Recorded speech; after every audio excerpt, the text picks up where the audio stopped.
iisipin mo tungkol sa akin once na marinig mo itong sasabihin ko sa'yo. Pero hindi ko talaga kayang itago eh. Kaya kung ano mang sabihin mo, whatever. Ang gusto ko lang malaman mo, lumabas ako kagabi ng bahay. Ano? Bakit ka lumabas ng bahay? Pinagsabihan ka naman na siguro ni Lola Catherine tungkol dito, di ba? Bakit sinuway mo? Ang tigas naman ng ulo mo, Elena. I don't know, okay? I get curious. Hindi ko kasi alam kung bakit halos lahat kayo pinagsasabihan ako huwag lumabas paggabi. Pero hindi niyo naman sinasabi sa akin kung bakit.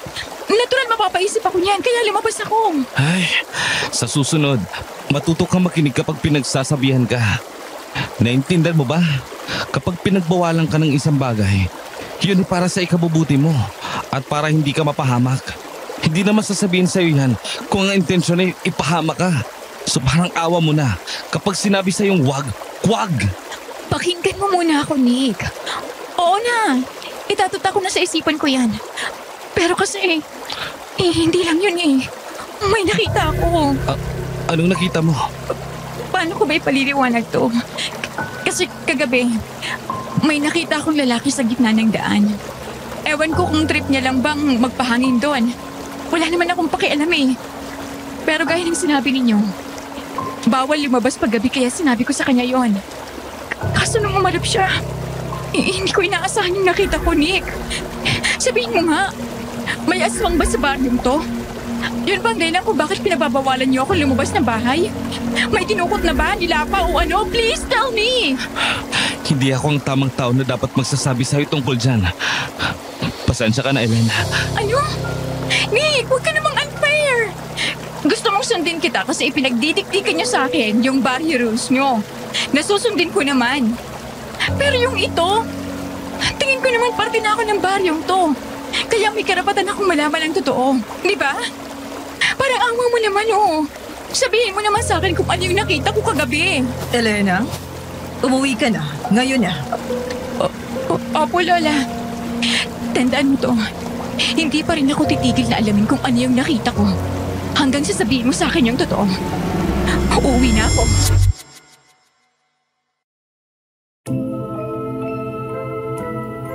Ang hirap mag-soul searching sa panahon ngayon. Napakaraming trahedyang pwedeng mangyari.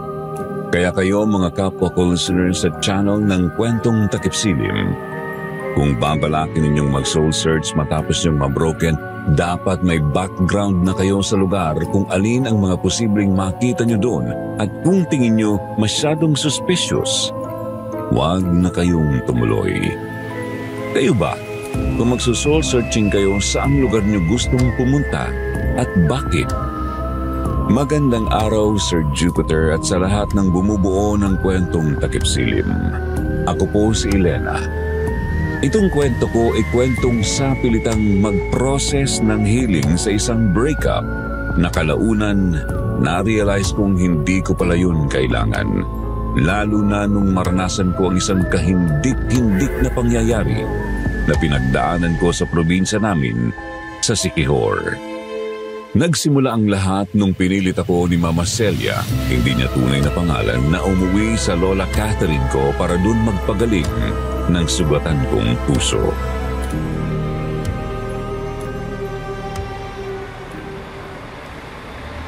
Do I really need to heal in Siquijor, Ma?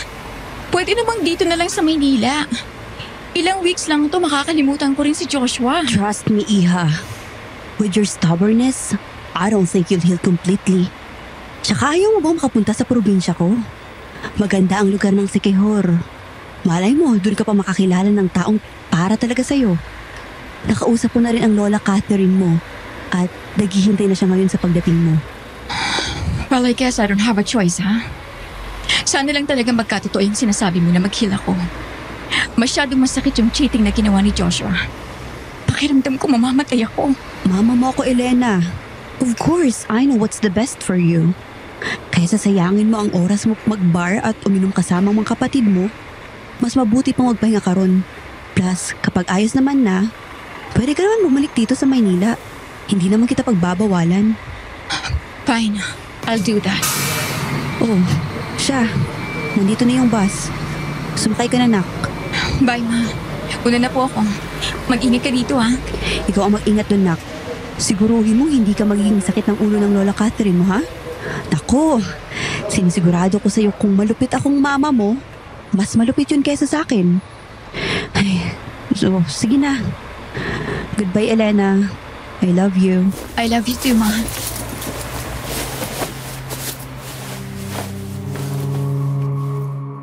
Who can't say no to Celia Ramirez?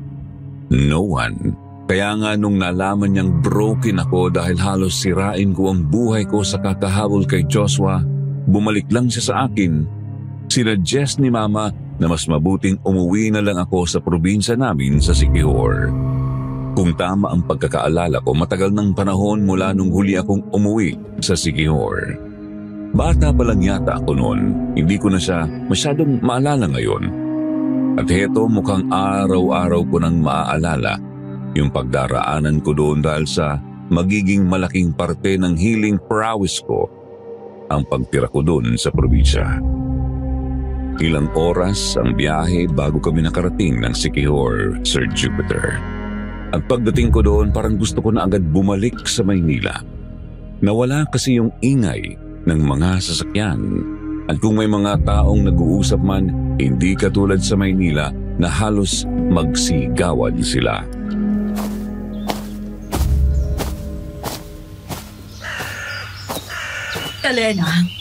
Elena, apo, nandito kami. Lola Catherine! Ay, nako, dalaga ka na talaga, apo. Ang bata mo pa nung huli kitang nakita. Paniguradong ang dami mong nobyo sa Maynila, ano?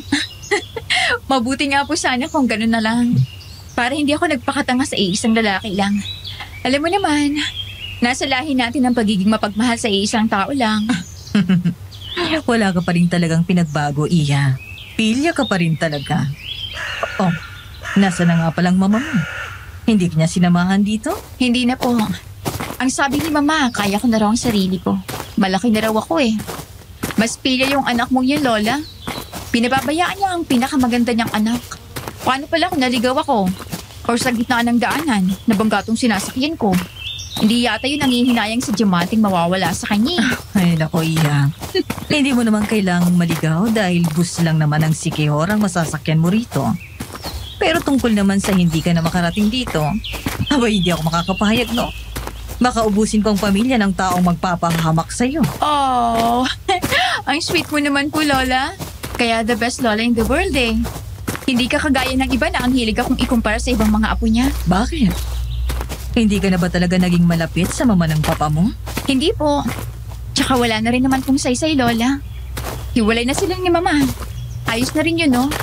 Advantage pa nga sa akin kasi hindi ko na kailangan ipagsiksikan ng sarili ko sa taong ayaw naman sa akin. Kung sa bagay, mas okay na yan. At least, hindi ka dun sa lugar niya tumuloy. Sana nga lang, makatulong talaga ang pagpunta mo rito sa pag-heal mo, apo. Yung tipong hindi mo nagugustuhin pang umuwi ulit sa Maynila. Fidel, nandito na si Elena. Pakidala na lang tong mga gamit niya. Ako na bahala, Catherine. Lola, sino po siya? Bagong nobyo mo? Langya ka talagang bata ka pa minsan. Ouch! Ikaw nang nagsabi, loyal tayo sa isang tao lang. At yan si Mang Fidel. Taga dun yan sa baryo natin. Nagpasama lang ako kasi siya lang naman na may tricycle sa baryo natin at pwede nating sakyan. Magandang araw, Elena. Welcome dito sa Siquijor. Salamat po, Mang Fidel. Kung liligawan niyo po si Lola Catherine, huwag po kayong mag-alala. Dahil boto na po ako kaagad sa inyo. Tama ka, Lola Catherine mo. Pasaway ka nga. Tara na, umalis na tayo rito sa pier para makapagpahinga ka na rin sa bahay nyo. Huwag mong pakinggan yung mga pang-uuto ng batang yan, Fidel. Oh, huwag ka mag-alala, Catherine. Di naman ako madaling mauto.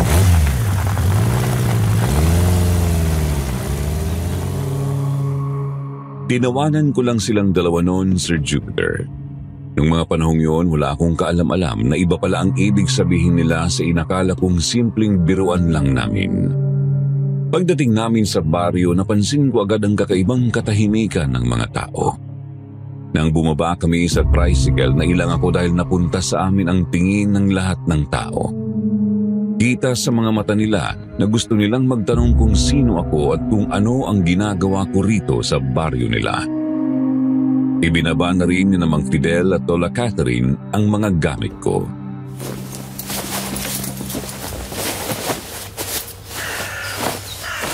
O paano?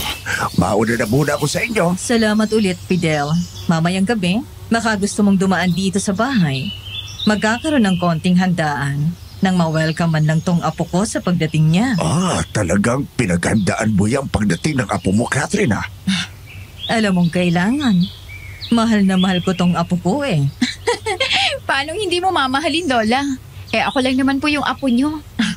Kaya nga extra special, di ba?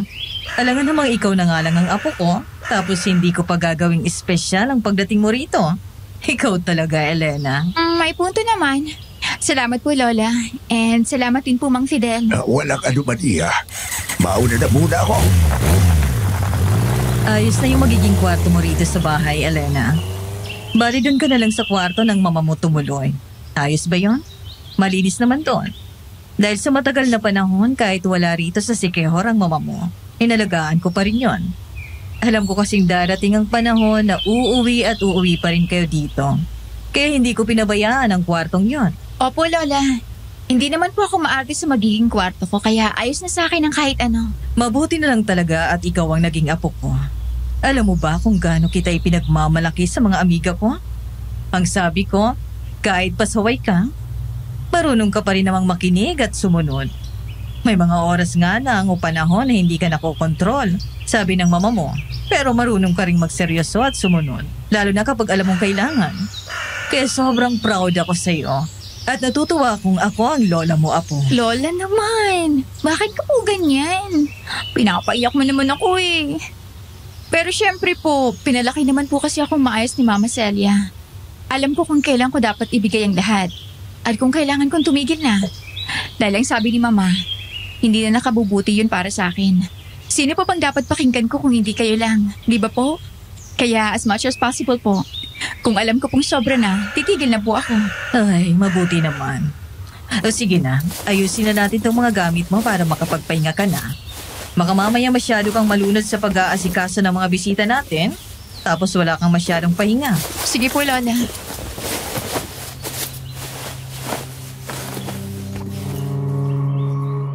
Mabait ang Lola Catherine ko kung sa mabait. Wala akong masyadong alaala sa kanya dahil masyado pa naman akong bata nung huli ko siyang nakasama. Pero ramdam ko naman talagang pinapahalagahan niya ako bilang apo niya.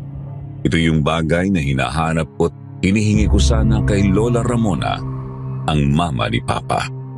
Kaso hindi, kaya siguro malaking blessing na rin para sa akin na nabigo ako sa pag-ibig dahil nakauwi ako rito sa Siquijor at makakasama ko pa ang aking Lola Catherine.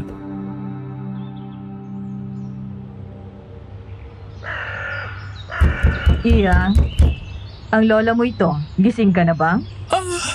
Ay, kagigising ko lang po, Lola. Labas na po ako maya-maya. Okay, sige Iya. Magpapatulong lang sana ako sa iyong ihanda yung mga pagkain natin sa lamesa. Naluto ko naman na yun lahat. Susunod na po ako, La. Mabuksan nga itong bintana. Ay, ang sarap naman ng hangin dito. Teka, sino yung lalaki na yun? Ang gwapo naman. Ay, umalis? Hindi ko naman siya type.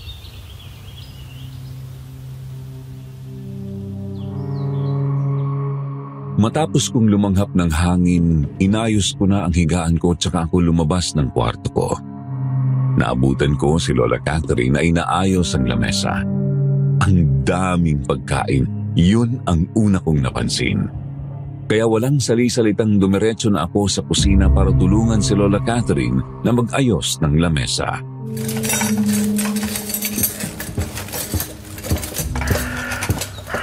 Masarap bang tulog mo, apo? Nalamigan ka naman ba sa kwarto mo? Opo, Lola. Mahangin na kasi sa kwarto ni Mama kahit walang electric fan. Ang dami naman po nitong hinanda niyo, Lola. Marami rin po bang pupunta mamaya? Oo, Iha. Marami kasi akong inimbitahan na pumunta rito dahil gusto ko ngang makilala ka na nila. Kahit nakilala ka na kasi ng ibang kapitbahay natin, bata ka pa naman nun. Nung nalaman nga nilang uuwi ka rito, natuwa sila. Kaya yan, marami talaga akong hinanda para lang sa pagdating mo rito. Nakakatuwa namang malaman yon. Thank you, La.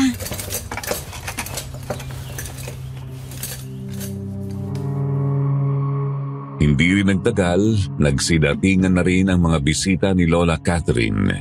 Karamihan ay ngumingiti sa akin pero meron ding hindi malaman kung ngingitian ba ako o lalampasan lang.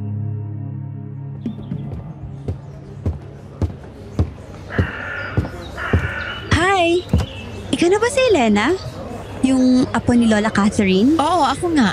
Ikaw, ano pangalan mo? Ako si Maya. Anak ako ni Aling Marites na isa sa mga amiga ni Lola Catherine. Salamat sa pag-imbita sa amin dito sa pa-welcome sa'yo ah. Ang daming handa. Daig pang piyesta. Kaya nga natuwa kasi masyado si Lola Catherine, lalo na't ako lang yung nag-iisang apo niya. Tapos naisipan ko pang umuwi rito. Buti naman mukhang may kasing edad ako rito. Mukha pang magkakasundo tayo. Bakit naman hindi? Mukha namang magtatagal ka rito sa baryo natin. Mas maganda nga naman kung meron kang makakasalumuhan na ibang tao, hindi ba? Tama ka, Maya.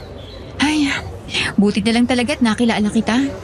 Akala ko, magkukulong lang ako rito dahil wala akong kakilala Mga iha, lumapit muna kayo rito sa lamesa at kumain. Hindi kayo bubusugin niyang pagkakwentuhan niyo lang. Huwag niyong paghintayin ang pagkain. Elena, Maya. Andiyan na po! Tara, Maya, kain muna tayo.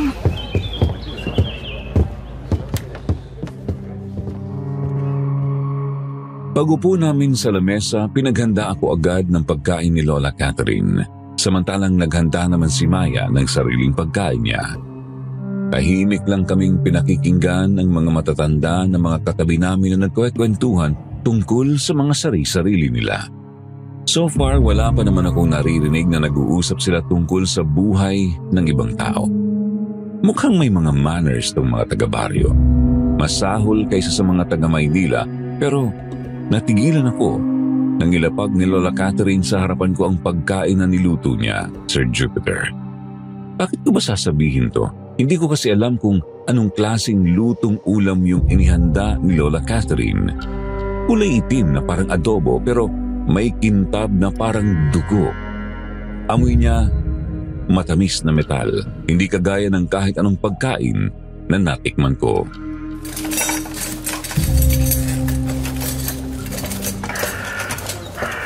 Oh, bakit parang natulala ka dyan, Iya? Hindi mo ba nagustuhan tong niluto ko para sa'yo? Siyempre, nagustuhan ko po, Lola. Medyo naninibago lang po ako sa luto niyo. Hindi ka ba kumakain ng adobo sa Maynila? Ito? Adobo to? La, no offense po pero bakit para po itong hilaw? Medyo may tugo-dugo pa po kasi yung manok Oo, Iya. Ganyan talaga kasang luto ng adobo dito sa amin. Hindi na siguro itinuro sa'yo ng mama mo noon dahil ibang nakasanayang lutong adobo ng papa mo. Pero hindi ba ang malaga? Natikman mo rin ang lutong adobo dito sa lugar namin? Sa buong Siquijor po ba, Lola, ganito ang pagkakaluto ng adobo? Hindi ko lang alam, Iya. Maraming iba't ibang klaseng paraan ang pagluluto nila ng ulam. At ito, ganito ang amin. Tikman mo na. Para malaman mo kung pasok ba sa panlasa mo. Kung hindi naman, ayos lang din naman, Iha. Sigurado naman akong sa una lang yan at sa kinatagalan ay masasanay ka na rin. Sige po, titikman ko na.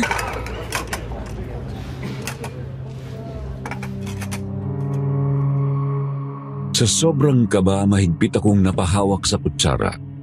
Tumingin ako kay Lola Catherine.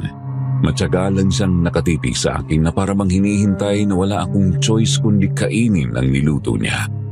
Kinilabutan ako nang makita kong parang kumikibot pa ang isang piraso ng manok bago siya isinubo. Pagkatapos ay tumingin ako kay Lola Catherine, sabay ipinakita sa kanya ang thumbs up ko. Nung umiti siya, may bahid ng pulang sabaw sa gilid ng labi niya. Pinagtaasan ako ng balahibo sa batok, Sir Jupiter.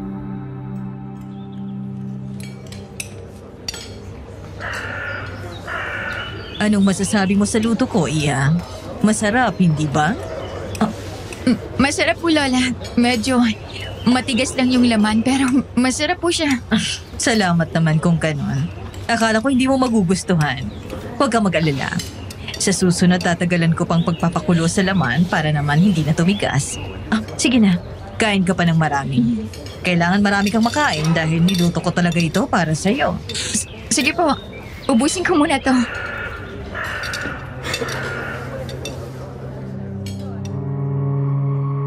Hindi ko alam kung bakit at napaka-random naman kung bigla kong ikukonclude na parang may kakaiba sa boses ni Lola Catherine nung sabihin niya na tatagalan niya pa ang pagpapakulo sa susunod. Alam kong hindi ko yun dapat bigyan ng mali siya, Sir Jupiter, dahil wala namang ibang gusto si Lola Catherine para sa akin kundi ang maramdaman ko kung paano niya ako inaasikaso.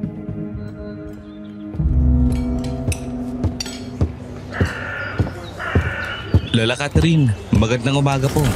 Pasensya na kung ngayon lang po ako nakapunta. Inutusan pa po kasi ako ni nanay na bumili sa merkado. Nick, iho. Buti naman nakarating ka. Ayos lang yon, iho. Ang mahalaga, makikilala mo ang apo ko. Lola, nakita ko yung lalaki na yun kanina sa labas ng bahay. Binuksan ko po kasi yung bintana para lumanghap ng sariwang hangin. Tapos nakita ko po siyang nakatayo sa labas habang nakatitig sa akin. Sino po siya? Malapit lang kasi yung bahay nila sa atin, apo. Madadaanan at madadaanan ng kwarto mo. Siya nga pala si Nick.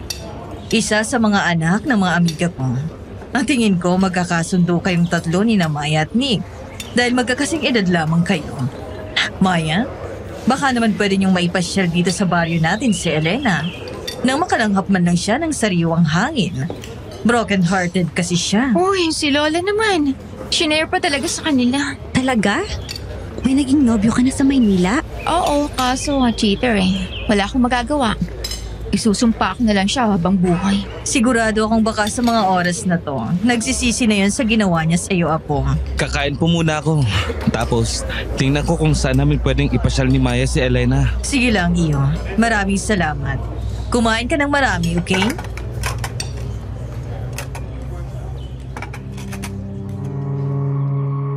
Sinundan ko lang ng tingin si Nick hanggang sa makakuha siya ng pagkain niya at umupo sa lamesa. Ilang dipa ang layo sa amin ni Maya. Aaminin ko, Sir Jupiter, na nung mga oras na yon, naging crush ko agad siya. I mean, sino ba namang hindi? With his tan skin, medyo chinito eyes at thin lips, kahit sino siguro makukuha ang atensyon dahil sa lakas ng kanyang appeal.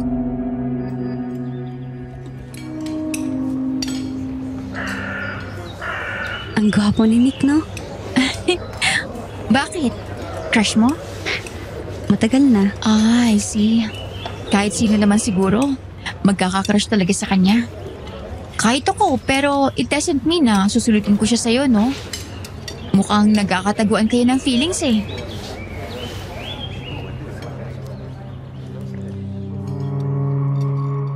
Pero sa loob-loob ko, Sir Jupiter, nanghihinayang ako kasi prospect na sana naging bato pa. Ayoko rin namang makigulo sa kanila, lalo na't mukhang gustong-gusto talaga ni Maya si Nick. Nang tumingin ako sa gawin ni Nick, nakataas ang kilay niya sa akin, kaya inirapan ko na lang siya. Tama. In this way, hindi kami magiging close. Hindi niya ako magugustuhan. Tama, Sir Jupiter? Pero biro, pagkatapos niyang kumain, talagang tinutuo nila ni Maya na ipapasyal nila ako sa baryo namin.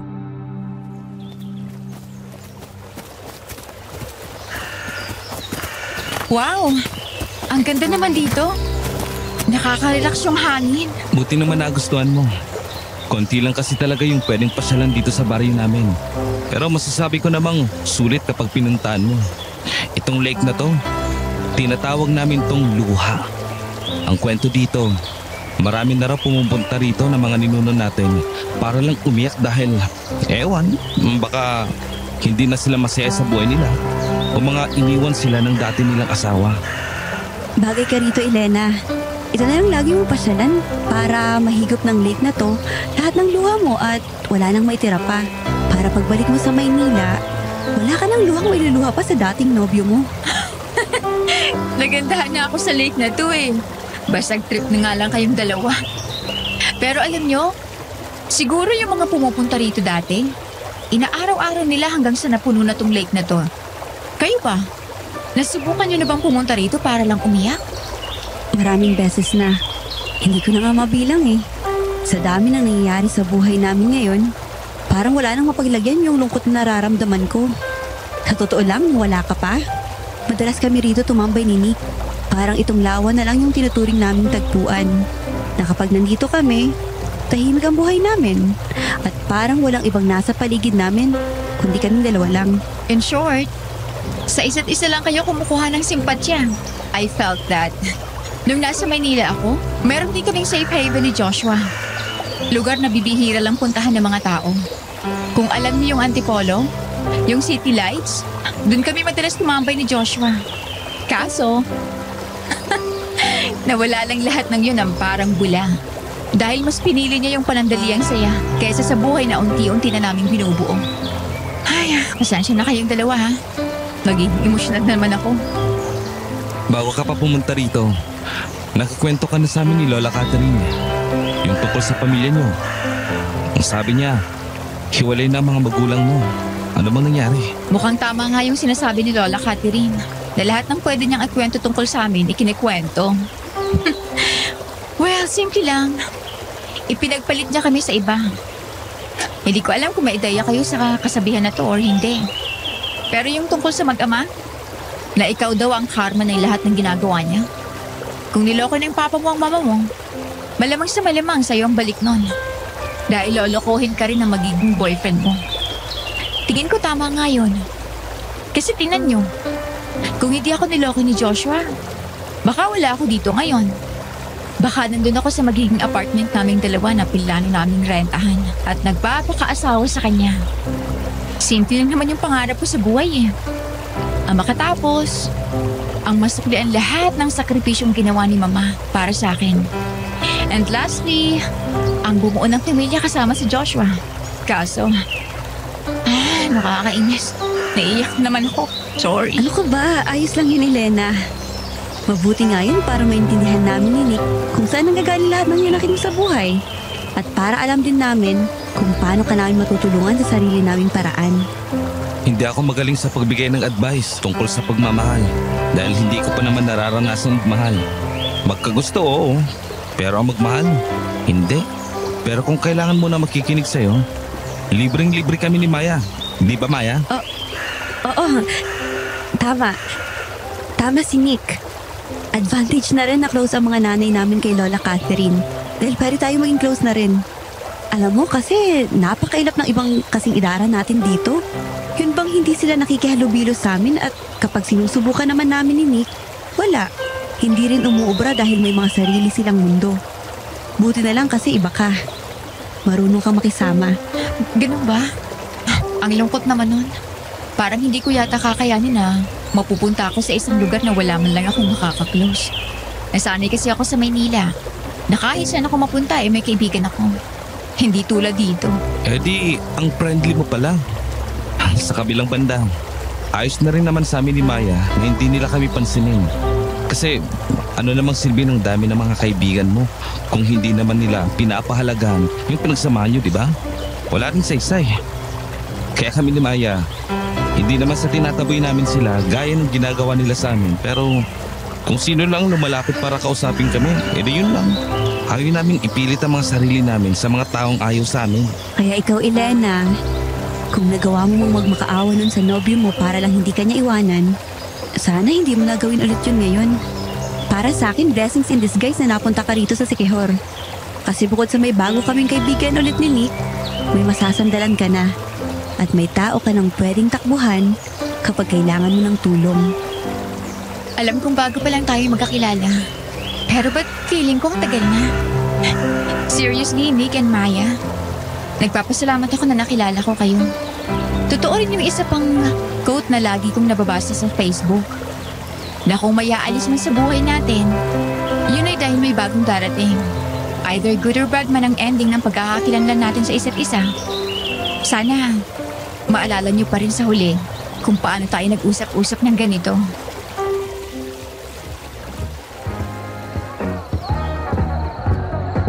Oh, Elena, nandyan ka na pala, Apo.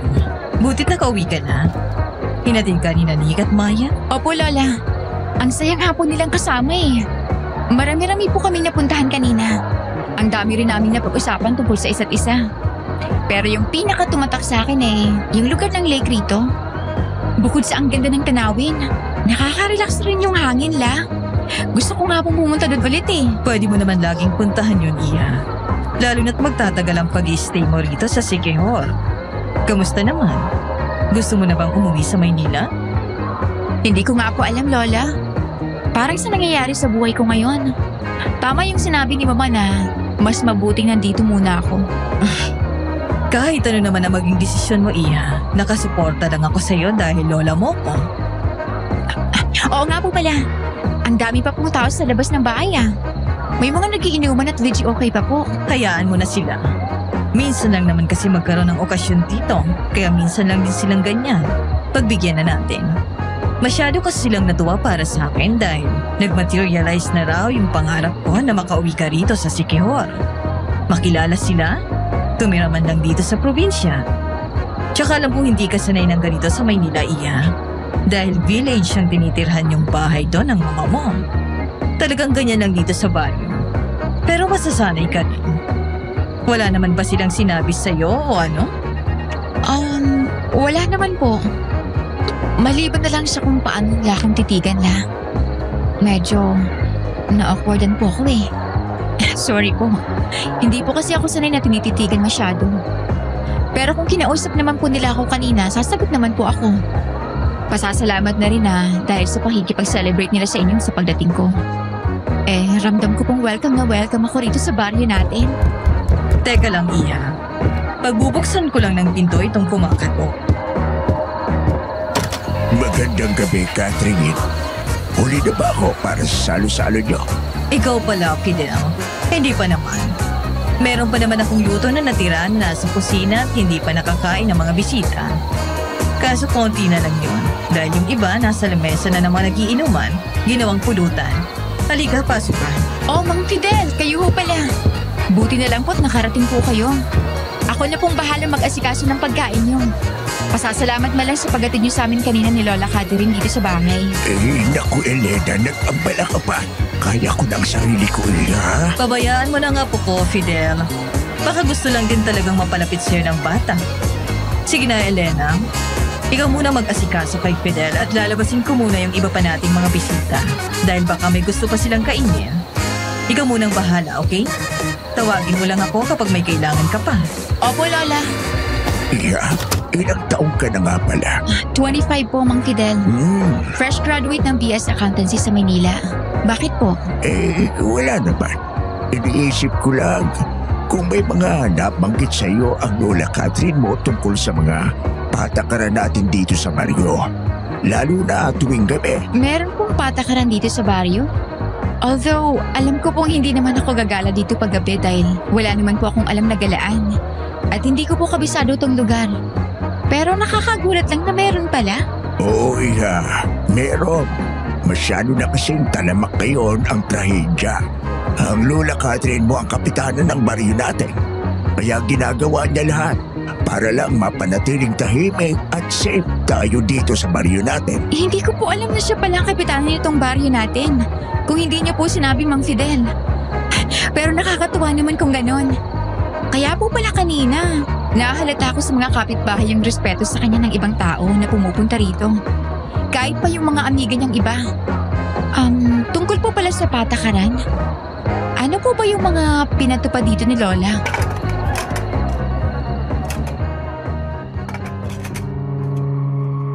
Matapos kong sandukan si Mang Fidel ng kanin at ulam, inilapag ko yun sa harapan niya. Tsaka ako umupo sa harapan niya para pakinggan ang mga susunod pa niyang sasabihin tungkol kay Lola Catherine.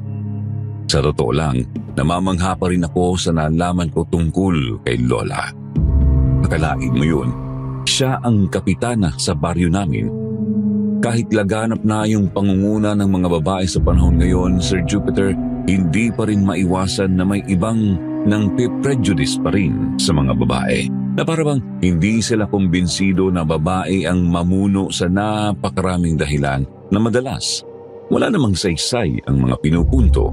Kaya dito hanga ako sa mga taong naniwala sa kakayahan ni Lola Catherine.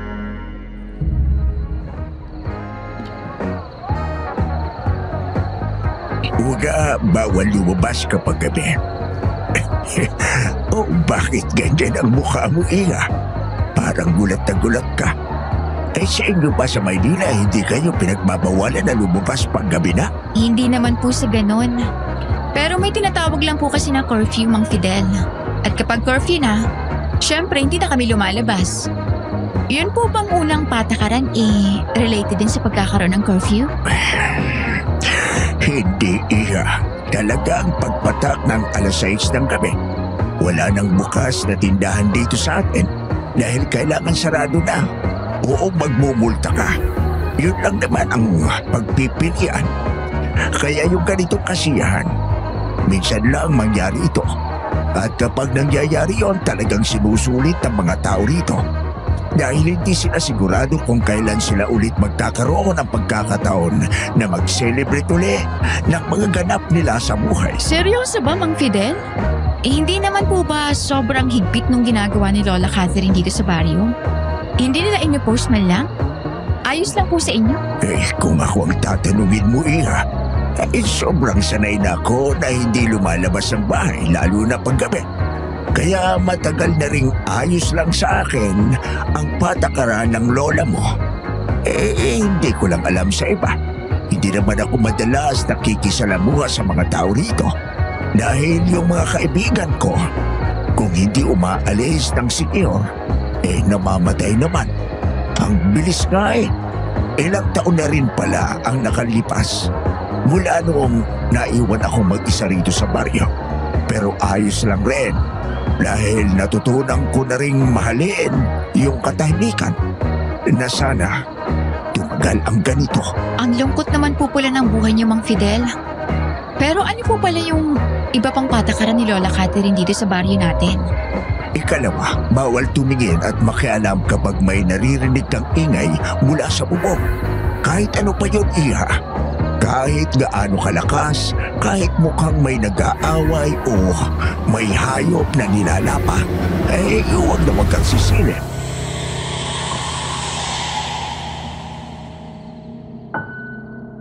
Parang biglang lumamig ang paligid ng mga oras na yon, Sir Jupiter. Hindi ko alam kung dahil ba sa hangin na dumaan o dahil mismo sa tono ng boses ni Mang Fidel.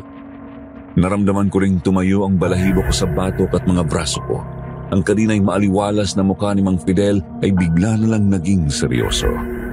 Iniisip ko tuloy kung tama pa bang nagtanong ako sa kanya kasi baka mamaya hindi pala.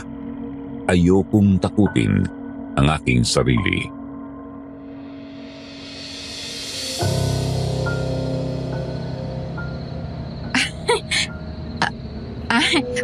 Parang ano po, para hindi ma-stress?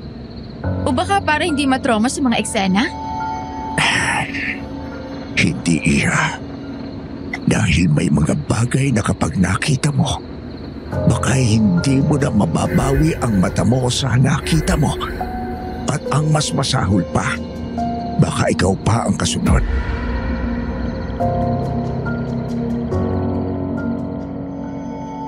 Nanigas ako sa kinauupuan ko, Sir Jupiter. Hindi ko alam kung tama bang pinakikinggan ko ngayon ang sinasabi ni Mang Fidel o hindi. Lalo na't siya matagal nang nakatira dito sa Siquijor. At ako, ngayon pa lang.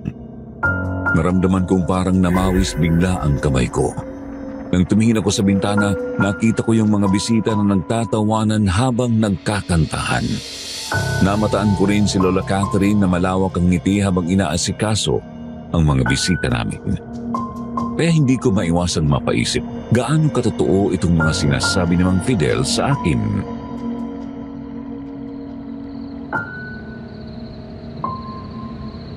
Mang Fidel, totoo po ba yung sinasabi niyo? O baka naman pinaprank niyo lang ako? Perhaps tinatakot?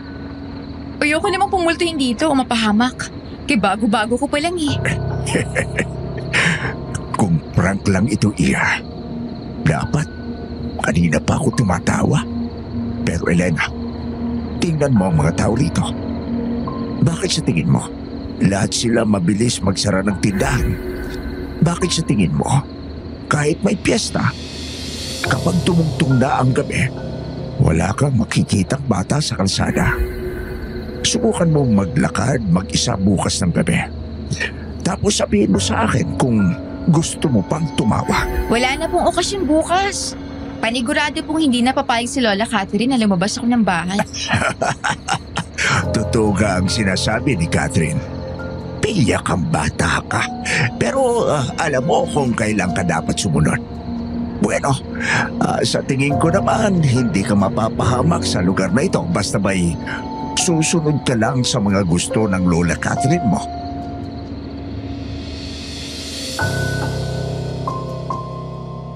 Alam kong tinapos na lang ni Mang Fidel ang usapan namin dahil maaring ramdam na niya ang kaba ko, Sir Jupiter. Pero ewan ko ba, para bang biglang nag-iba ang lasa ng pagkain ko. Ang kanina'y malinamnam na ulam na niluto ni Lola Catherine bigla na lang nagkaroon ng aftertaste na mapait. Parang bakal na nalusaw sa dila ko. Napangiwi ako at muntik ko nang masuka ang pagkain na kain ko na.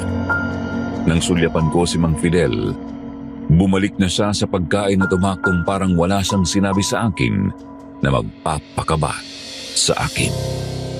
Narinig ko na lang na bumukas ang pintuan doon. Nakita kong nakatayo si Lola Catherine sa pintuan. Tahimik lang siyang nakatingin sa amin. Wala siyang reaksyon. Hindi ko sigurado kung narinig ba niya ang kung anumang pinag-usapan namin ni Mang Fidel, Sir Jupiter. Pero isa lang ang tanong na tumatakbo sa isipan ko. Anong klaseng baryo to? At bakit parang hindi nila kinakatakutan ang gabi?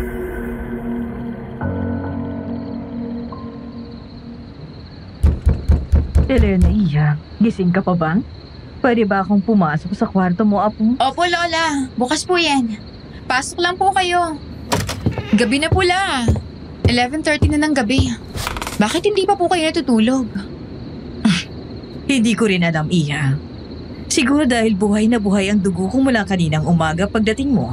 Hanggang ngayon na natapos na yung handaan para sa'yo. Kaya hindi ko magawang matulog. Yung adrenaline at excitement ko, nandito pa rin sa loob ko. Kamusta nga pala tong hinanda ko para sa'yo, Iha? Nagustuhan mo ba? Kasi ako tuwang-tuwa ako na may nagawa ako para sa'yo. Sa tanang buhay ko, hindi ko nagawa to sa mama mo dahil nga sa hirap ng buhay namin noon. Kung hindi lang kumayod yung si Celia, baka hanggang ngayon, nasa kangkungan pa rin tayo. I'm beyond blessed and thankful po, Lola. Hindi ko kasi talaga akalain na paghahandaan niyo talaga itong pagdating ko. Gusto ko lang namang mag-heal. Mukha pang na-celebrate yung pag-heal ko. Binabawi ko lang sa iyo yung kung anong hindi naranasan ng mama mo sa akin dati. Tsaka gusto kong maramdaman mo na hindi ka nag-iisa, Iha. Na yung pagdating mo rito, hindi ka lang basta-basta mag-heal sa sakit na nararamdaman mo dahil sa walang hiyang nobyo mo, kundi para makilala mo pa ang pamilya natin. Sigurado kung hindi naman nakikwento ni Celia sa iyo ang kung anumang mga pinagdaanan niya rito sa Siquijor, Iha. Nakakainis rin kasi ang papa mo. Dito ka naman talaga dapat lalaki dahil dito ka ipinanganak. Hindi ko alam kung anong pumasok sa kukote noon at inilayo kayo sa akin ng mama mo. Tapos hindi naman pala kayo paninindigan. Iiwanan din kayo sa ere. Pasensya na po, Lola Catherine. Hindi ko rin po kasi alam at wala pa naman po ako sa tamang edad nung nangyari lahat ng to. Kung alam ko lang talaga na ipagpapalit lang din naman kami ni Papa sa first love niya, baka kahit sanggol pa lang ako, tumutol na ako sa kanilang dalawa ni Mama. Kaso hindi eh. At hindi ko rin naman masisisi si Mama noong mga panahong yun. Dahil alam ko rin kung gaano niya minahal si Papa. Yun na nga. Ugali na talaga nating mga tao na pagsisihan ng isang bagay kapag alam nating tapos na. O wala na tayong magagawa. Pero ganoon naman talaga, hindi ba? Ang tamang gawin na lang natin sa susunod. Itama yung mga pagkakamaling yon. Baka sakali sa mga oras na yon, maayos ng lahat. Sinabi ko naman kay Celia na kapag dumating yung araw na kakailanganin niya ng tulong ko, tandaan niya lang na hindi ko siya kailanman kayang talikuran dahil anak ko siya at nanay niya ako. Ay, buti na lang po talaga. Ikaw ang naging lola ko, Lola Catherine. Baka ako na-stuck ako kay Lola Ramona. Hindi magiging madali sa akin na pakisamahan siya. Hayaan mo na, Apo. Ang mahalaga naman, nandito ka sa akin. Pasalamat na rin tayo na ipinanganak niyang papa mo dahil nagkaroon ng ikaw. Ang positive mo naman po, Lola. Parang hindi ko kaya yung ganyan.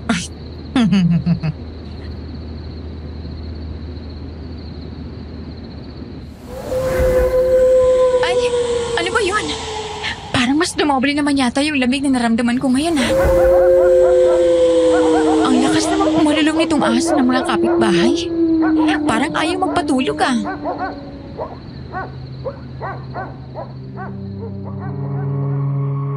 Napabangon na ako mula sa pagkakahiga, Sir Jupiter.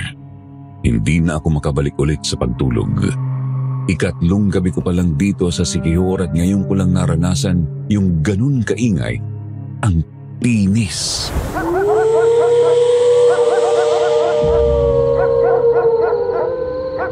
Ay, kainis naman.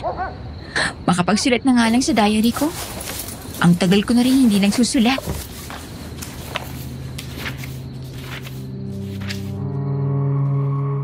Kahit noon pa man, yun na ang nakasanayan kong gawin, Sir Jupiter. Kapag walang magawa, pag masyado akong malungkot o may mga realizations ako sa buhay, ang diary ko ang naging takbuhan ko sa mga panahong pakiramdam ko wala na akong kakampi dito sa mundong ibabaw.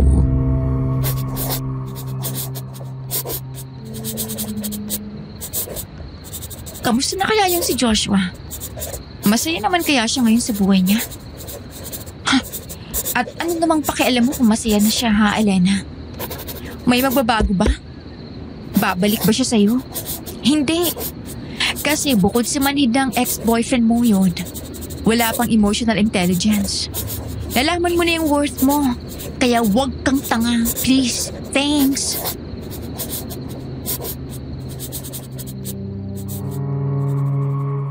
Ibinuhos ko na lang lahat sa pagsusulat ng mga hinanakit ko ang mga gusto ko sanang sabihin sa kanya ng harap-harapan, Sir Jupiter. Ang hirap mag-move on. Hindi ko tuloy alam kung kailan ako makakauwi sa Maynila kasi honestly, tama si Mama Celia. Baka magmatigas na naman ako at tanggapin ko na naman siya pag nagkita kami sa personal at magmakaawa siya sa aking mahalin ko na lang ulit siya. Ang totoo naman yan, mahal ko pa siya. Hindi naman porkit niloko niya ako, instant na lang ding mawawala itong nararamdaman ko para sa kanya. Hindi naman ako ganun kamanhid. Well, hindi lang ka-level ng bilis niyang mag-move on at maghanap ng iba. Pero sana talaga maka-move on ako para malaya na rin akong magmahal ng iba. Hindi pa man natatapos yung sinusulat ko nang biglang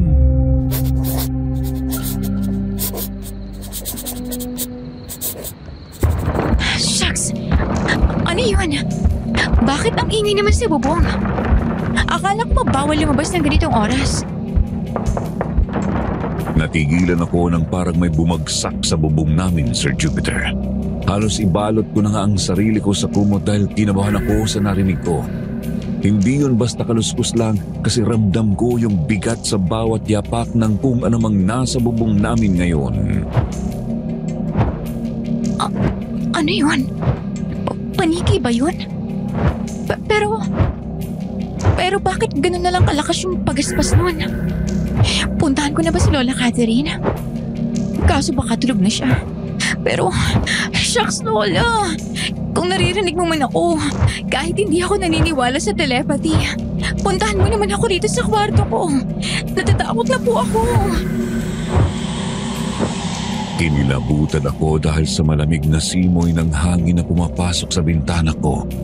Parang may dumapong amoy na parang dugo at hinalo sa nasusunog na buhok. Hindi ko alam kung saan nanggagaling yun. Pero tiyak kong hindi normal ang naaamoy ko. Oh my God! Lola! Alam kong katangahan ang gagawin ko, Sir Jupiter, pero bumangon ako sa kama. Sabay lumapit ako ng dahan-dahan sa bintana. At doon nakita ko ang isang maliit na pinggan na hindi ko alam kung paano nakalapag doon. Nakatakip ito ng dahon ng saging at may lumalabas na mainit na usok mula rito. Kinikilabutan na ako, Sir Jupiter. Dahan-dahan kong tinanggal ang dahon at sa ilalim nito, hindi pagkain ng tao ang laman, kundi basang-basang laman loob. Parang galing sa hayop o ewan. Baka tao, parang kumikilos pa, parang buhay pa.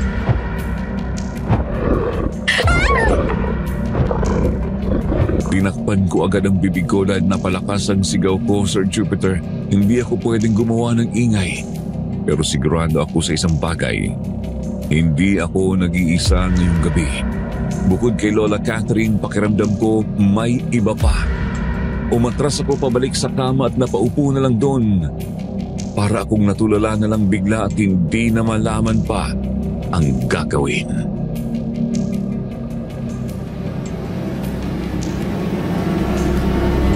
Elena, Iha, bakit gising ka pa? Hindi ka ba makatulog? Wala po, Lola. Medyo mainit lang po dito sa kwarto ko kaya hindi ako mapakali. Lola? Ayos ka lang po ba? Bakit parang natutulala po kayo dyan sa bintana? Ano pong tinitingnan nyo? Narinig mo sila. Sino pong sila, Lola? Lola, huwag po kayong lumapit dyan sa bintana. Mukhang narinig mo nga sila. Hindi ka naman magre-react ng ganyan kung hindi ba? Matalino ka, Elena. At alam kong marami ng tanong ang tumatakbo ngayon sa utak mo. Kaya sasabihin ko na agad sa iyo para hindi ka na mabigla pa sa susunod. Yung mga narinig mo ngayon lang, yun yung mga hindi dapat pinapansin, Iha. Apo, itong tatandaan mo. Habang nandito ka, huwag na huwag kang sisilip sa labas kapag gabi. At huwag mo rin gagalawin ang kahit anong makikita mo sa bintana. Naiintindihan mo ba? Lola, parang may iniwan po kasi kanina sa labas ng bintana. Huwag mo nang pansinin, Elena. Hindi para sa iyo yun.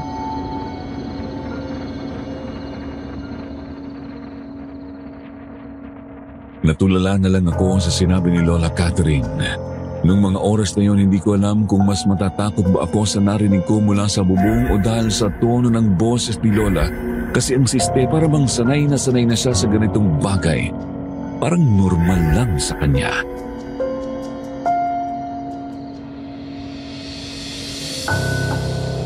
Matulog ka na, Iha.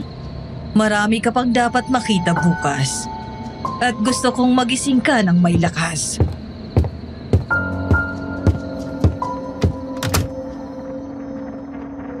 Naiwan akong nakahiga, iyakap ang kumot. Pero hindi nawala sa isip ko yung pinggan na nakatago sa ilalim ng kama ko. At higit sa lahat, yung sinabi ni Lola, hindi para sa iyo yun. Kung ganun, para kanino?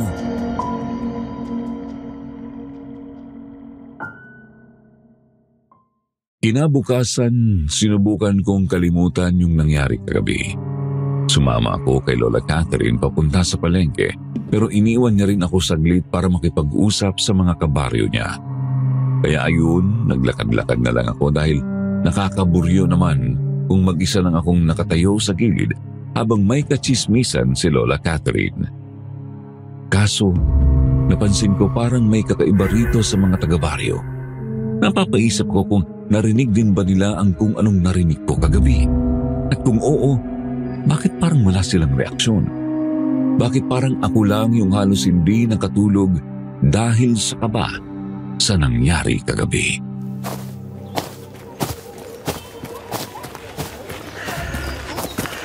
Uy, Elena! Uy, Nick! Ikaw pala yan. May bibilhin ka ba? Halika, sasamahan na kita. Ang aga mo naman dito. Hindi ka ba papasok sa trabaho mo? Wala namang masyadong ginagawa ngayon. At saka, mas okay na magbantay sa mga bisita, di ba?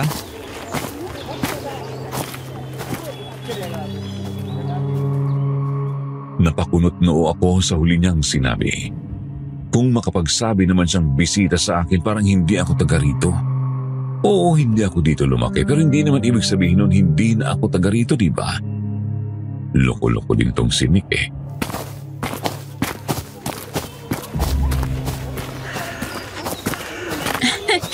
Grabe ka naman sa bisita. Para kang tour guide niyan. Tsaka baka napipilitan ka lang lapitan ako at kausapin ha. Magsabi ka lang. Ayoko namang i-pressure kayo ni Maya na kausapin ako at pakisamahan.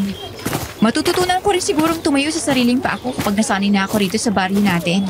May pagka-farmer ka pala, Elena. Mukhang sa sinabi mo kasi, para kang nagtatanim ng sama ng loob sa akin eh. At saka, may sarili naman akong isip at desisyon, Elena. Kung napipilitan na ako sa'yo, wala sana ako dito, di ba? Sige na, ilagay mo na yung pinamili mo rito. Ako na magdadala. Saka pala, nasan si Lola Catherine? Ikaw lang ba ang mag-isang nagpunta rito sa palengke? Ayun o. Kausap yung mga kakilala niya. Hindi naman ako aware na Miss Congeniality pala itong si Lola Catherine. Abay, parang lahat dito sa baryo natin. Walang hindi siya kakilala. Kanina nung bumibili kami ng mga sangka para sa lulutuin niyang ulam namin, walang tindera o tinderong hindi siya pinapansin. Kilala pa talaga siya sa first name niya. Ayun, first name basis sila eh. Ang astig ng lola ko, no? Nakakatuwa lang kasi mukhang sa kanya ko naman ang pagiging social butterfly ko. Siguro yan ang advantage niya. Kaya siya nanalong kapitanan dito sa lugar natin. Kasi lahat kilala niya. Alam mo na palang kapitana si Lola Catherine, ano? Pero, marami kasing natutuwa sa kanya. Pinapakinggan kasi ng lola mo lahat ng hinanaing ng mga taga rito. At wala siyang pinapalampas. Talagang sinisigurado niya na lahat ng mga opinyon o advice sa kanya ng mga tao sinusunod niya. Ilang beses na rin niyang pinaglaban ng karapatan ng mga taga-baryo doon sa munisipyo. Kaya yan, grabe na rin ang tiwala sa kanya ng mga tao rito. Hindi na rin ako magugulat kung balang araw, ikaw naman ang susunod sa yapak niya.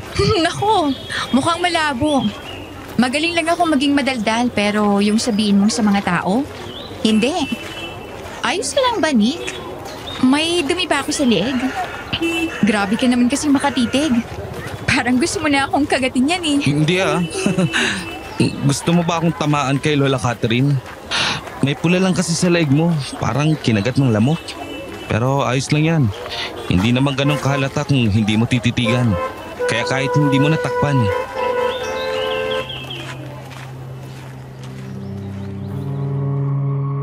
Hindi ko maiwasang mapatitig sa kanya, Sir Jupiter. Ang bait niya, oo.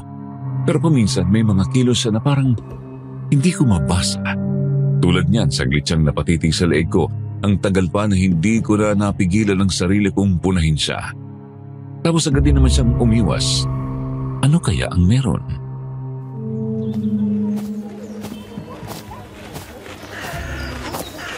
Elena, tara na.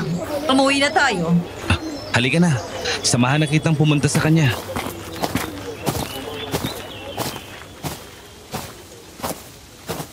Uy, Elena, ang bilis mo naman mag-adjust dito. Halos lahat ng tao kilala ka na agad.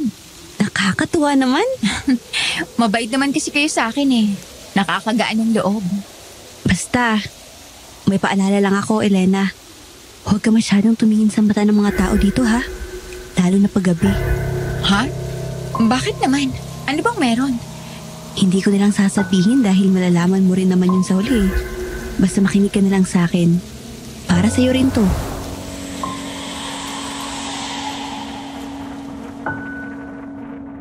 Napahinto ako sa lakad, Sir Jupiter.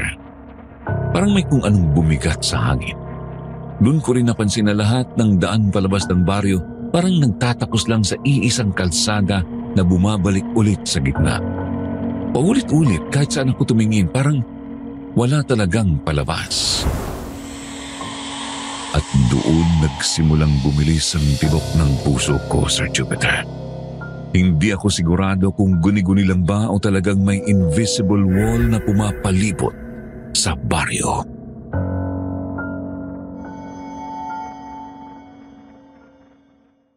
Sir Jupiter, hindi na ako makatulog nung gabing yon.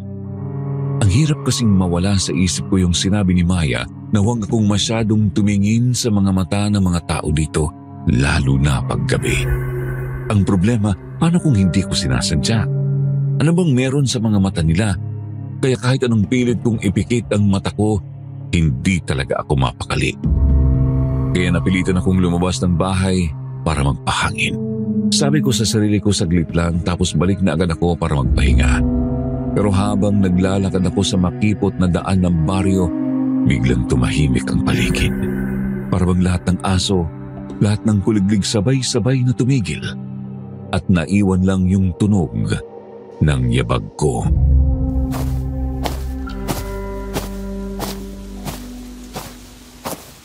Teka, ano yun? Bakit parang may nakatayo sa gitna ng daan? Kuya! Yoo! Ayos ka lang ba dyan? Gabi na! Hindi ka ba uuwi?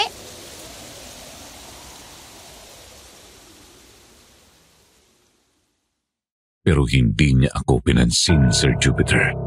May kung anong hangin na dumapo sa leeg ko kaya kinilabutan ako.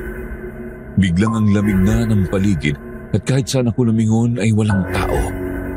Napaatras ako ng hakbang nang makita kong yumuko siya tapos parang may pinulot sa simento. Para akong nanonood ng horror movie noong mga oras na yon pero mas nagulat ako nung dahan-dahan siyang lumingon sa akin. Kung saan para akong tinakasan ng bait ko dahil sa itsura niya, Sir Jupiter.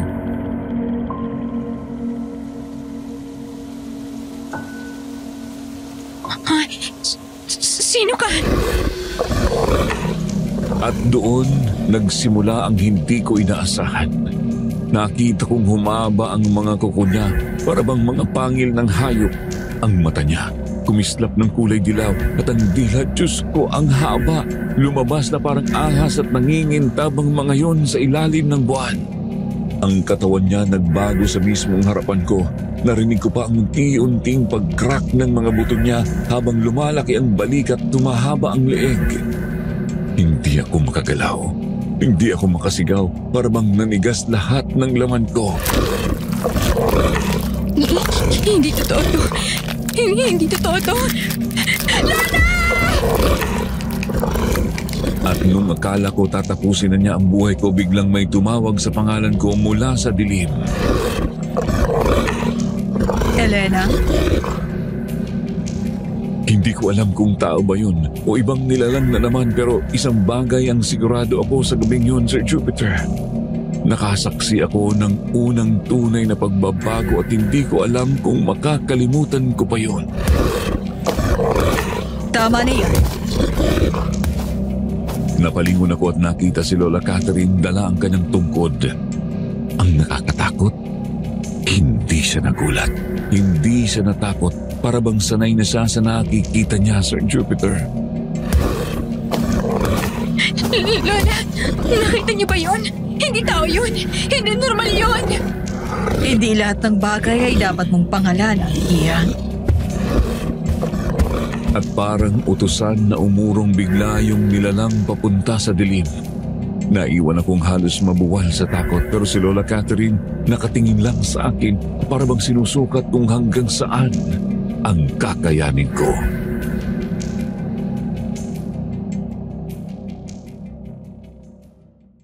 Kinaumagahan, pilit kong inaliw ang sarili ko na bangungot lang lahat ng yun. Pero habang kaharap ko si Nick, hindi ko na kayang magpanggap.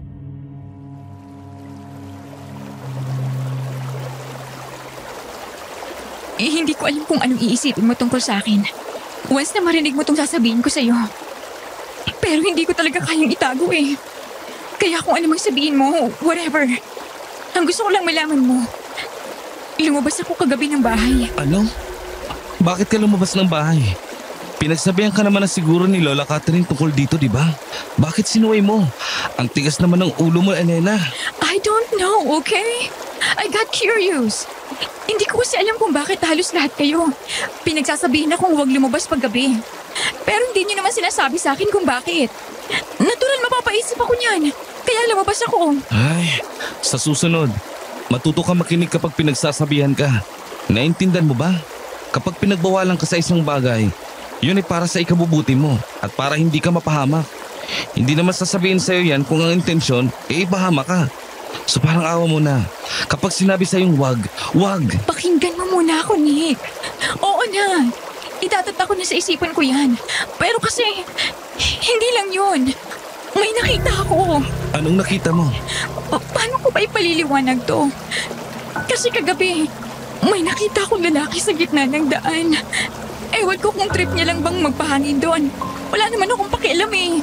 Pero gaya ng sinabi ko, bawal lumabas paggabi kaya sinabi ko sa kanya yon. Kaso nung umarap siya, hindi ko inaasahan yung nakita ko. Nick, sabihin mo nga, may aswang ba sa baryong to?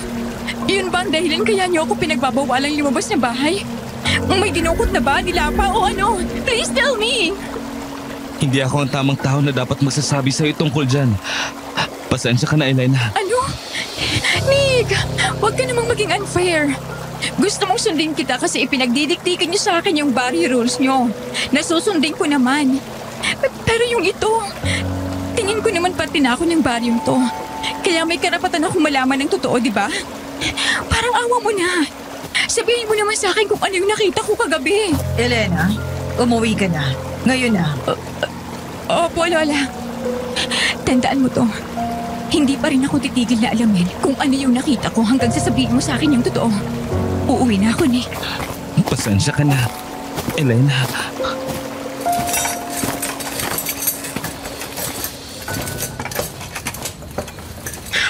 Apo, alam kong marami kang gustong itanong sa akin. At kung pakiramdam mo, iniiwasan kong sagutin yon lahat. Nagkakamali ka. Naghahanap lang talaga ako ng tamang tiyempo. Dahil pagbali-balik rin mo man ang mundo, kailangan mo pa rin malaman ang dapat mong malaman. Hindi ko po kayo maintindihan, Lola. Ano po ba kasi yung dapat kong malaman? Hindi ba ito ang tamang oras? Dahil mas mahalagang malaman mo yung nangyari sa dating nobyo, kay Joshua. Kay Joshua? Bakit po? Ano po nangyari sa kanya? Tumawag po ba sa inyo si Mama? May sinabi po ba siya sa inyo tungkol kay Joshua? Wala na si Joshua, Apo. Patay na siya. Ang sabi ng pamilya niya sa mama mo, pangalan mo raw ang muling sinambit ni Joshua bago siya binawian ng buhay. Kaya tingin ng pamilya ni Joshua, pinagsisisihan niya ang kung anumang ginawa niya sa'yo nung kayo pa iha. Hindi totoo yan. Hindi pa patay si Joshua, Lola. Hindi pa siya patay. Pasensya ka na, Elena.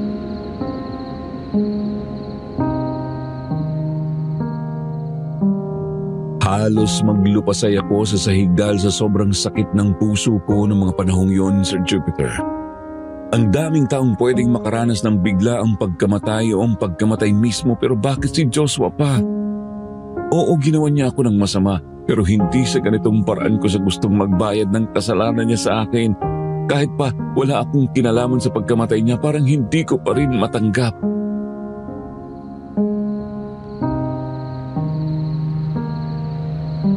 Ang sabi sa akin ng mama mo kanina nung tumawag siya, ipinakulam daw siya sa pinakamalakas na pangkukulam na kakilala ng babae niya. Mukhang may balak bumalik sa'yo si Joshua, kaya hindi na lang siya tinantanan. Joshua!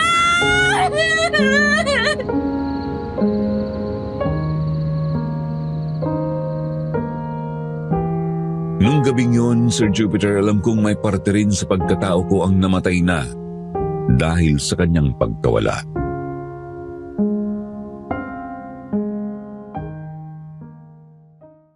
Pero hindi ko inaasahan, may mas malalang delubyo pa pala ang darating sa buhay ko kaysa sa pagkawala ng lalaking minsan kong minahal.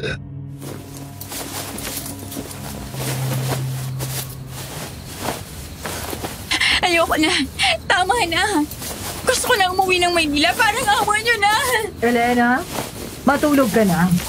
Makakalabas din ako rito. Makakauwi rin ako sa amin.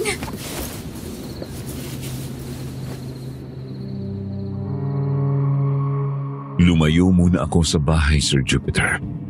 Hindi ko lang kaya yung pakiramdam na parang lahat sila may tinatago sa akin. Kaya dinala ako ng mga paa ko rito sa bukid, malapit sa Talayban. Tahimik pero nakakakilabot rin. At doon nakita ko si Nick. Nag-aayos siya ng mga sako, parang galing pa sa palengke.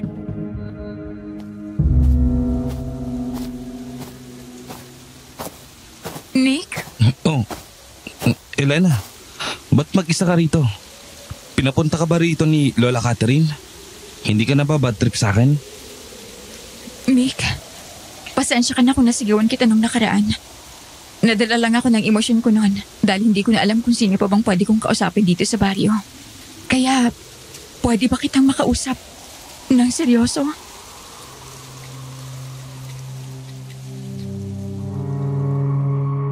Napatingin siya sa akin. Kita ko sa mga mata niya may alinlangan, pero tumango rin siya.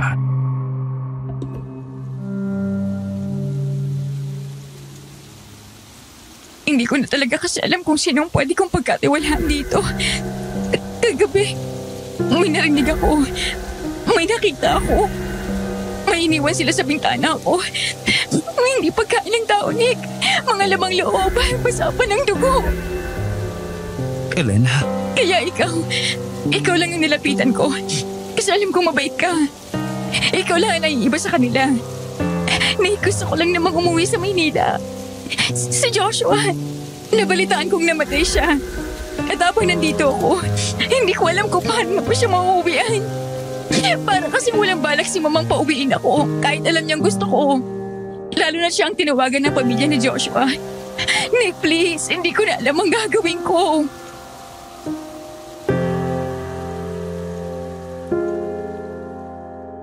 Doon ko siya nakita, Sir Jupiter. Ang unti-unting pagbabago ng kanyang ekspresyon mula sa concern, naging malamig. Hindi na siya tumingin diretso sa mga mata ko.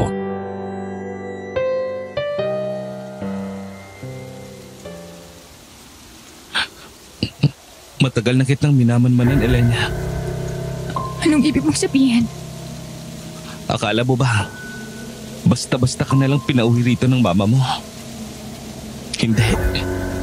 Lahat ng to may dahilan. At ako ang inatasang magbantay sa'yo. Dahil darating talaga ang araw na to.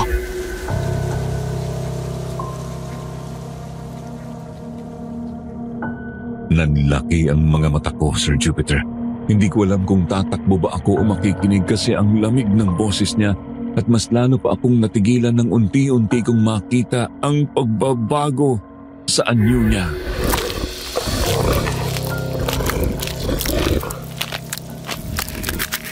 Kuya! Diyos ko! Aswang ka! Oo, Elena. Isa ako sa kanila. At ngayon, kailangan mong malaman na hindi ka ligtas dito. Dahil hindi ka lang basta bisita rito.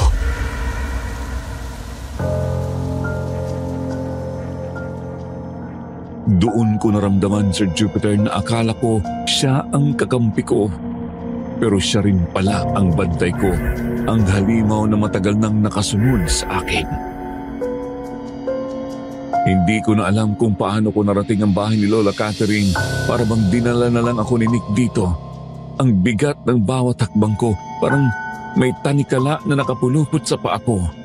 Sa loob, amoy insenso at tuyong dahon, tahimik. Nakaupo si Lola Catherine sa may lamesa, parang hinihintay talaga ako.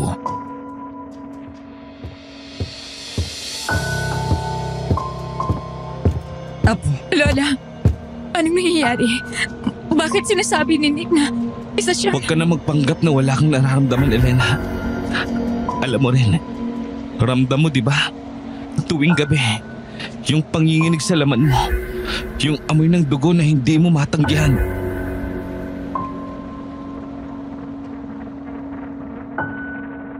Napahawak ako sa sarili kong dibdib. Kasi totoo, Sir Jupiter. Sa mga gabing lumilipas may kakaiba talaga akong nararamdaman. Pero hindi ko inisip na ganito pala ang ibig sabihin nun. Pero kailanman ay hindi ko matatanggap yun.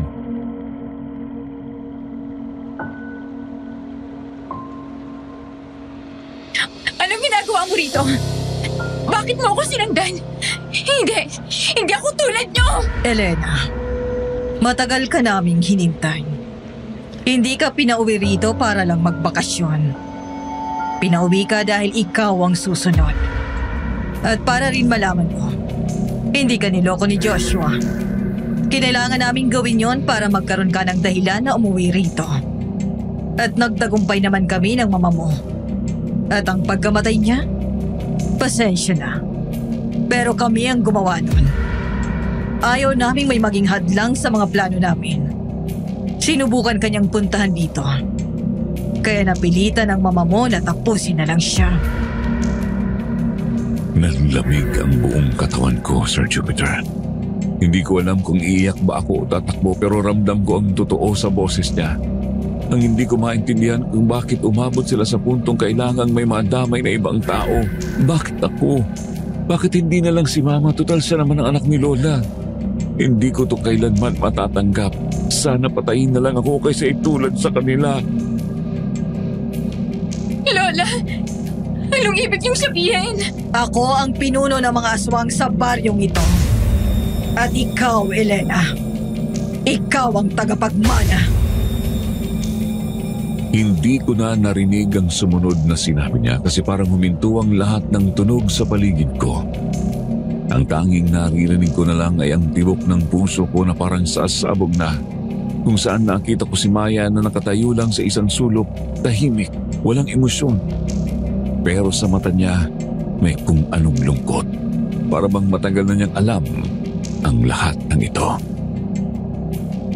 Alam ko na. Kaya ka dinala rito.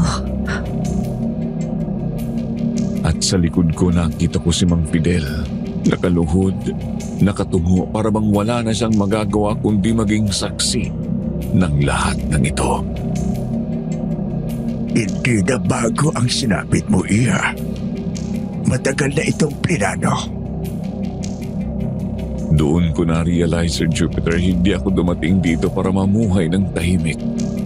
Dumating ako para palitan siya, para ipagpatuloy ang dugo ng mga nilalang na kinakatakutan ko. Sa takot ko tumakbo ako. Hindi ko alam kung saan ako dadalhin ang mga paa ko pero alam kong yun lang ang tanging paraan para matapos na ang lahat ng ito.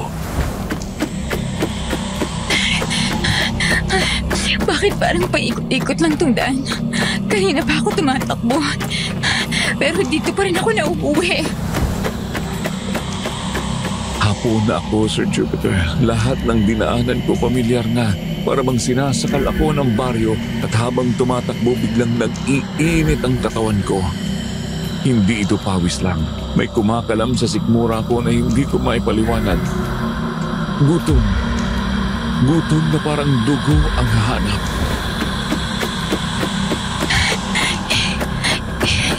Hindi ako to. Hindi to ako. Elena, tama na. Hindi ka makakatakas. Ang mga daan dito, hindi para sa mga bisita. Anong sinasabi mo, Nick? Anong nangyayari dito? Kung lalabang ka, ikaw rin ang masasaktan. Halika na. Kita ko sa mga mata niya, Sir Jupiter, may pag-aalala. Pero parang may tinatago. Hindi lang siya bantay, parang may ibang dahilan kung bakit niya ako hinahabol.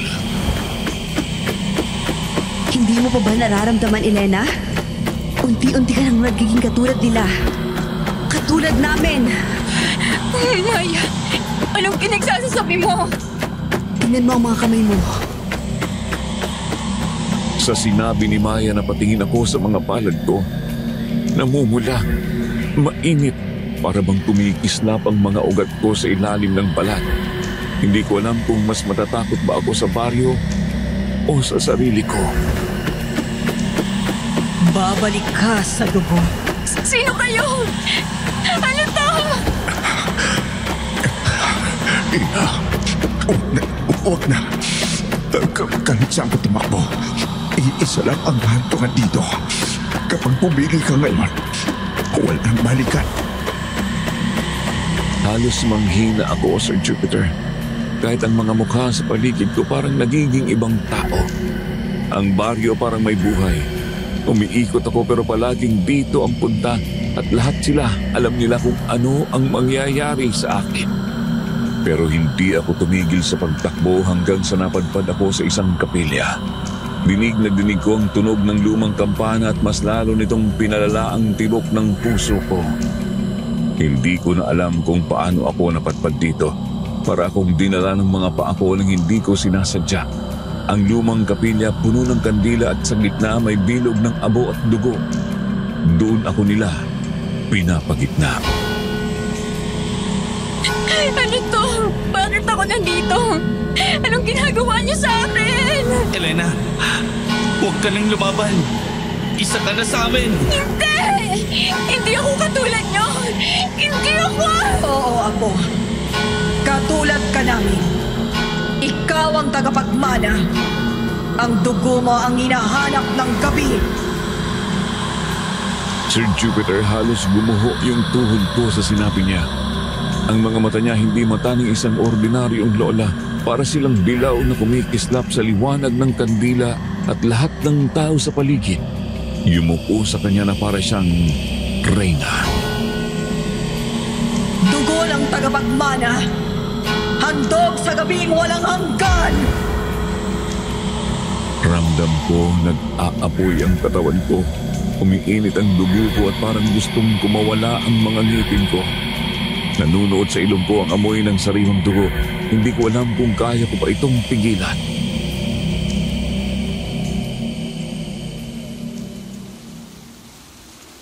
Elena, mahal kita.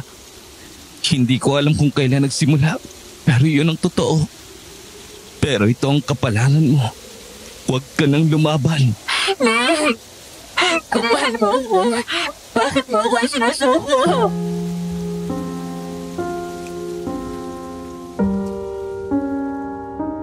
Nakakatawa lang, Sir Jupiter, kasi hindi ako tinatanong kung gusto ko ba. Dahil matagal na akong pinili, matagal na akong kanila.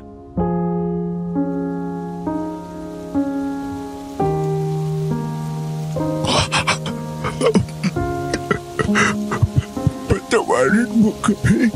Ihahamok na. Isa ka na namang mata na kinain ng kasunduan.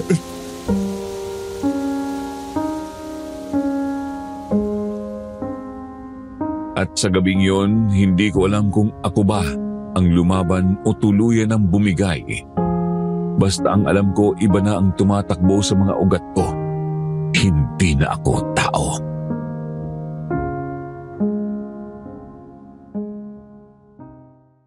Sir Jupiter, pagkatapos ng gabing yon, hindi na ako bumalik sa dati. Ang mga mata ko, iba na ang kulay. Ang mga pang-amoy ko mas matalas na at ang gutom ko hindi na para sa karaniwang pagkain. Hindi ko mang gustuhin pero ramdam kong ako na ngayon ang pinili ng baryo. Hindi ko alam kung nagsisi ba si Nick pero mula nung gabing yon, hindi na kami muling nagkita dahil pinagbawalan na ni Lola Catherine. Kaya hindi ko alam kung paano niyang nagawang makita ko noon sa taas ng burol.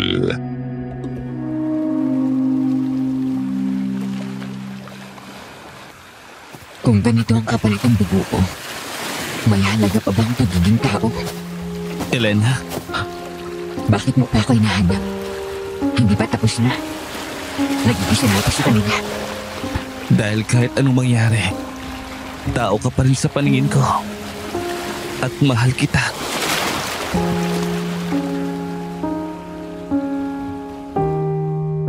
Sir Jupiter, gusto kong maniwala sa kanya. Gusto kong umiyak. Gusto kong sumigaw pero wala nang luha na lumalabas. Ang puso ko parang tinakpan na ng abo at dugo.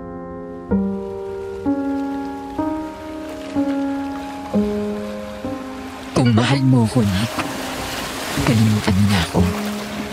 Kasi mula ngayon, ako na ang bantay ng balon to.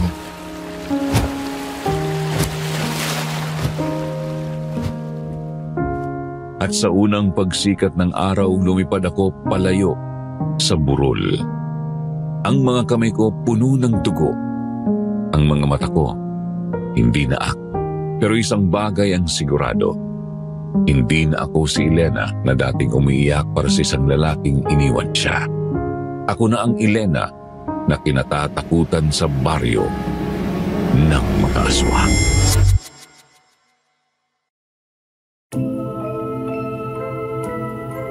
Dito na po nagtatapos ang aking kwento, Sir Jupiter.